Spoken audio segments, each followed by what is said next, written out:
होने जा रहा है सूरज और पाखी का शुभ विवाह। बुआ जी, मामा जी, मौसी जी सब ने पकड़ी है दुल्हन के घर की राह। हल्दी का उपटन वर वधू के लिए हो रहा है तैयार। पर पाखी को तो है ससुराल की मेहंदी का इंतजार। कहानी के इस भाग में सुनिए कैसे होते हैं दोनों के लग्न के मंगलाचार।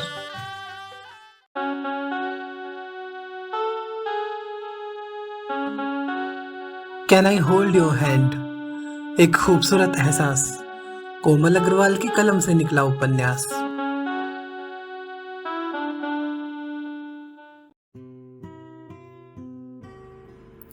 नमस्कार दोस्तों, आप सुन रहे हैं can I hold your hand, एक खूबसूरत एहसास का 43वां भाग वृंदा के साथ।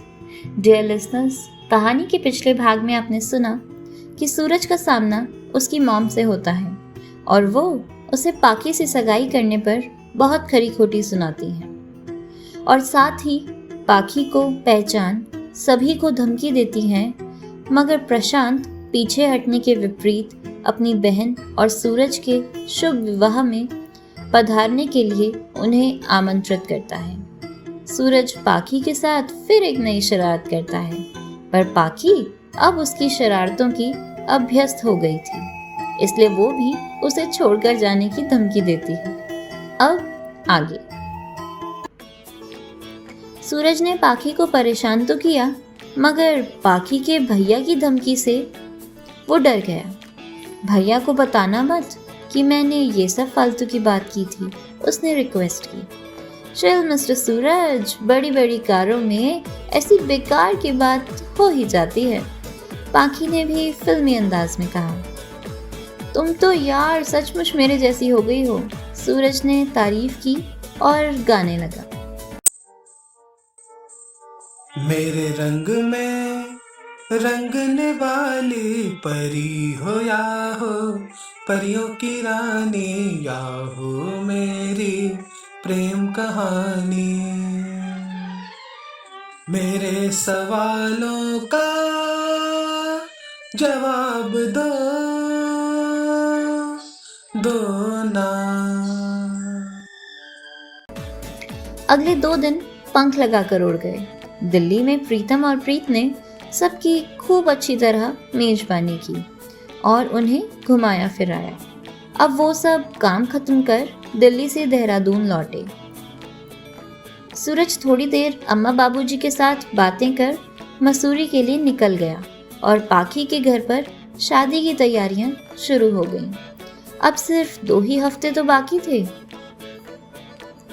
और हरिया पंडित ने नियत दिन पाखी के जन्म कुंडली के ग्रह दोष के निवारण हेतु विधिवत पूजा पाठ किया। अम्मा और बाबूजी ने पूजा के होने पर राहत की सांस ली कि अब उनकी लाडो की कुंडली में बैठा मंगल हरिया पंडित के त्रुटिहीन मंत्रों से अवश्य ही परास्त हो गया होगा। प्रशांत और गुरविंदर ने आपस में तय कर घर के पास के भवन को 2 दिन के लिए किराए पर ले लिया, ताकि मेहमानों के ठहरने की समुचित व्यवस्था हो सके। वहीं पर सारी रस्में होनी तय हुई। अब प्रश्न था कि लड़के वालों को कहाँ ठहराया जाए। जो भी जगह मिल रही थी वह सूरज और उसके मेहमानों के अनुकूल नहीं थी, और कुछ तो इतनी महंगी थी कि प्रशांत की हिम्मत ही नहीं हो रही थी कि वह इस बारे में सोच भी सके। गुरविंदर के जरिए प्रीतम को इस बात की भनक लग गई और उसे एक उपाय सूझा। प्रशांत नाश्ता कर उठा ही था कि उसे गुरविंदर का फोन आया। होटल का इंतजाम हो गया भाई, गुरविंदर बोल रहा था। लेकिन भाई जी, होटल तो बहुत महंगा होगा, प्रशांत ने चिंतित स्वर में पूछा। ओ नहीं प्रा, अपने प्रीतम बाबू दा एक दोस्त हैगा मनजीता, ओदे मामे दा होटल है, उसने सब इंतजाम कर देना है, प्रशांत बोला। लेकिन भाई जी किराया, गुरविंदर ने कहा। ओ मैं कई बारी पूछे उन्होंने, पर वो मैनू दोस्ती दा हवाला दे रहा सी। हुण तू चिंता छोड़, ते अपने लाडू की विदाई दी तैयारियां कर, कहकर गुरविंदर ने फोन रख दिया। विदाई की बात सुन प्रशांत का दिल भर आया। किस तरह वह पाखी को अपने घर आंगन से दूर जाते देख सकेगा। यही सोचता हुआ वह बाबूजी को खुशखबरी देने गया। वैशाली और पाखी दोनों काम के साथ साथ बातें भी करती जा रही थीं। मीनाक्षी और अम्मा ने पीले चावल रंग कर सुखा दिए थे। शगुन के पापड़ और मंगोड़ियाँ बनकर स्टील के कनस्तरों में रखी जा रही थी। मिठाइयों की पूरी लिस्ट बाबूजी ने खुद तैयार की थी। कौन सा शरबत मेहमानों को किस समय दिया जाएगा, कौन सी दाल के बड़े बनेंगे, बालूशाही बनेगी या काजू की बर्फी, इन तमाम विषयों पर घर के चबूतरों पर निर्णय किए जा रहे थे। पंकज अपनी टोली के साथ इधर की खबर उधर और उधर की खबर इधर करने में जुटा हुआ था। वैशाली पाखी के साथ मिलकर उसका सामान बांधने में लगी थी। उसके कपड़े, किताबें, कॉस्मेटिक्स, सैंडल्स और न जाने क्या क्या सब सूटकेस और ट्रॉली में पैक किया जा चुका था। अब सिर्फ वही चीज़ें बाहर थीं जो शादी में इस्तेमाल की जाने वाली थीं। शादी के कार्ड देर से छपकर आए, इसीलिए सभी को देर से पोस्ट हुए। बाबूजी ने इसका हल निकाल एक एक कर सभी को फ़ोन कर विवाह का निमंत्रण दिया और कार्ड ना पहुंचने की स्थिति में भी आने पर बहुत जोर दिया। अल्मोड़ा से मामा जी का परिवार, अहमदाबाद से मौसी जी अपने परिवार सहित और कनकपुर से बुआ जी अपने बच्चों के साथ आने को तैयार हुई। हरीश को भी वैशाली से मिलने का मौका हाथ लग गया था, सो उसने भी फटाफट से फ्लाइट की टिकट बुक करा ली। प्रीत सभी के कपड़ों को ऑल्टर करवाने के लिए दिल्ली के टेलर के चक्कर काट रही थी। सब काम ठीक तरह कर उसने अपनी और प्रीतम की पैकिंग की तो झुमकी भी उसके साथ जाने को मचल गई। दीदी हम भी जाएंगे सूरज भैया और पाखी दीदी के ब्याह में। प्रीत ने उसे भी साथ ले लिया। इधर सूरज अपने मेहमानों को सीधे देहरादून बुला रहा था। मंजीत के मामा जी से बात कर उसने सारा इंतज़ाम बखूबी करवा लिया था ताकि किसी को कोई असुविधा ना हो। उसके कई दोस्त शादी वाले दिन ही पहुंचने वाले थे। प्रीतम बस पहले आने वाला था। शंकर काका, काकी, मंगलू के साथ जाने की तैयारी में जुटे थे तो होटल में प्रभात और रोजी को सूरज की तरफ से स्पेशल इनविटेशन मिला था। फ्रांसिस ने खुद ही साथ आने की पेशकश कर दी थी। भानु को होटल की जिम्मेदारी दे सूरज ने उसे वहीं रहने दिया था और प्रभात को बराबर सारी खबरें रखने का निर्देश दिया ताकि वह बिना किसी तनाव के अपनी शादी एंजॉय कर सके। पाखी के घर पर रिश्तेदारों का आगमन शुरू हो गया था।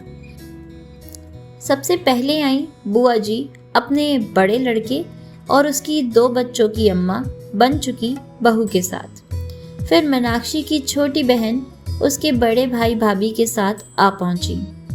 उनके आने से घर में रौनक हो गई और घर मेहमानों से भर गया। आज हल्दी की रस्म होनी थी।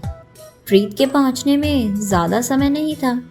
बुआ जी अम्मा के साथ हल्दी का उपटन बनाने में लग गई थी और वैशाली पाखी के साथ उसके कमरे में मीनाक्षी की छोटी बहन के साथ हंसी मजाक कर रही थी। सूरज की भी हल्दी की रस्म होने ही वाली थी। राधा काकी खुद ही जाकर कच्ची हल्दी का जुगाड़ कर लाई थी और अब उसे कूट पीस कर वह सूरज की खातिर उपटन बना रही थी। ये क्या है काकी? सूरज ने पूछा। उपटन है बबुआ, आज यही मल कर नहाना होगा, राधा काकी ने बताया। सूरज की हंसी छूट गई। ये कौन लगाएगा? काकी ने समझाते हुए कहा। ये तो रिवाज है बबुआ, दुल्हा दुल्हन दोनों को लगत है। दुल्हन की बात सुन सूरज ने पाखी को कॉल किया। तुम्हें भी हल्दी लग रही है क्या? उसने पाखी के फोन उठाते ही पूछा। हाँ, ये तो रस्म है, पाखी ने जवाब दिया। कुछ अजीबोगरीब रस्म नहीं है? खाने की चीज को लगाएंगे कैसे? सूरज ने कहा। पाखी ने वैशाली के कान में कुछ कहा तो वैशाली उससे फोन लेकर बोली, जीजू सोच लो, अगर हल्दी का उपटन नहीं लगाया ना तो शादी नहीं होगी, और शादी नहीं होगी तो हनीमून कैसे होगा, और जो हनीमून नहीं हुआ तो बच्चे। पाखी उससे फोन छीनती हुई बोली, तुझे तो मैं अभी बताती हूँ, वैशु की बच्ची। कहती हुई वह सीढ़ियों की तरफ भागती वैशाली के पीछे लपकी, पर सीढ़ियों पर किसी को देख उसकी खुशी का ठिकाना नहीं रहा। प्रीत उन दोनों के सामने थी। हाय डियर, उसने अपने खास अंदाज में कहा और दौड़कर पाखी और वैशाली के गले लग गई। जीजू कहाँ है? दोनों ने प्रीतम को ना देख पूछा। वाह भाई, मैं तुम दोनों के पास हूँ तो वो भी तो अपने दोस्त के पास होंगे ना, प्रीत ने कहा। तो क्या जीजू तुम्हें छोड़कर मसूरी चले गए? पाखी ने पूछा। हाँ भाई, प्रीतम से तो सब्र ही नहीं हो रहा था, इसलिए मैंने भी उसे जाने दिया। और सुन, झुमकी आई है मेरे साथ, प्रीत ने बताया। सब बहुत खुश थे। प्रीतम मसूरी पहुंच सूरज की हल्दी की रस्म में काकी का साथ दे रहा था, तो इधर प्रीत और वैशाली पाखी को सभी के साथ मिलकर हल्दी लगा रही थी। प्रशांत और पंकज ने भी अपनी बारी आने पर पाखी को हल्दी लगाई, तो माहौल बिल्कुल भावपूर्ण हो गया। ये पहला एहसास था जब पाखी और प्रशांत ने विदाई की पीड़ा को महसूस किया। पाखी के गालों पर हल्दी लगाते हुए प्रशांत की आंखें छलछला आईं। वह जल्दी से अपने आंसू छिपाता बाहर चला गया। अपने बचपन के दिनों की सब बातें एक एक कर पाखी के मन की स्क्रीन पर उभर रही थीं और उसका गला भी रुंध गया था। दुल्हा दुल्हन को हल्दी लग चुकी थी और अब मेहंदी की तैयारी चल रही थी। पाखी की मौसी अहमदाबाद से अपनी बड़ी बहू के साथ शाम को आ गईं और उन्होंने आते ही सारे काम का जिम्मा ले लिया। अम्मा तो उनके आने से चिंता मुक्त हो गई थीं।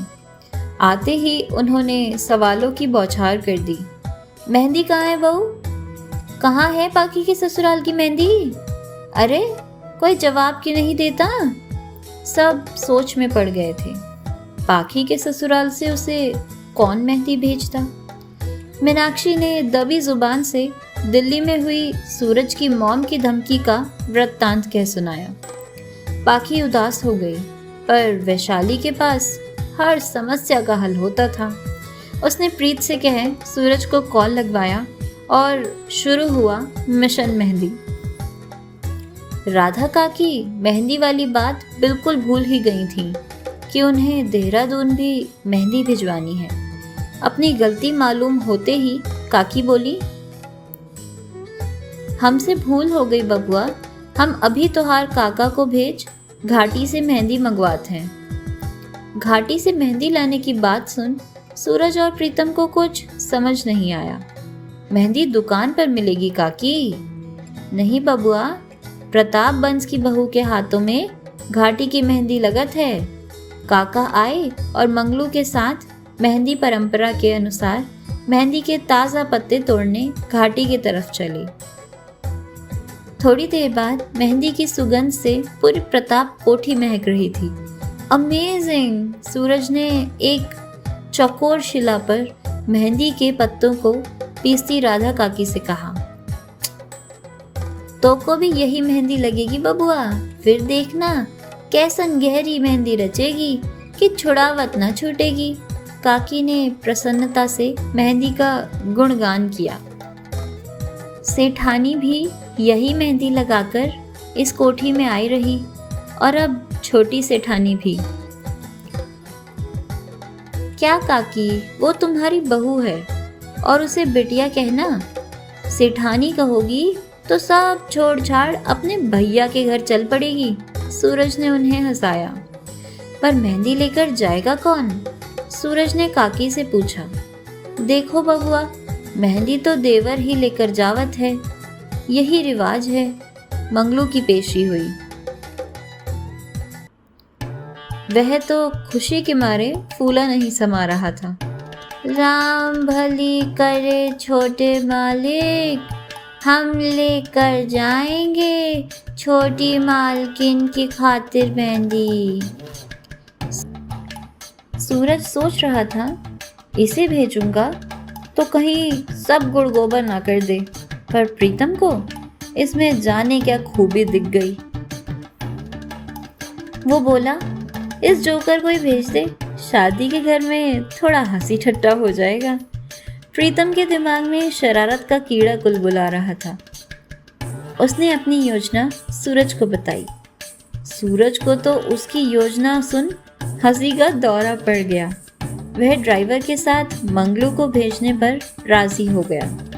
प्रीतम ने जाने से पहले मंगलू को बुलवाया, पूरा प्लान समझाया और फिर उसे कार तक सब याद कराता देहरादून के लिए विदा किया। राम भली करे कहते हुए मंगलू जा रहा है सूरज के ससुराल। अब अगले भाग में सुनिए मंगलू महाशय क्या क्या करने वाले हैं बवाल। तब तक आप हमारे चैनल को सब्सक्राइब कर लीजिए और ये घंटी का आइकन भी जरूर दबाइए। पसंद तो जरूर आया होगा, तो फिर लाइक करने में बिल्कुल ना शर्माइए। शेयर कीजिए अपने फ्रेंड्स एंड फैमिली के साथ। एक प्यारा सा कमेंट लिखकर कहानी कैसी लगी ये भी तो बताइए। और हाँ, stay tuned with connecting dreams. Ram भली करे।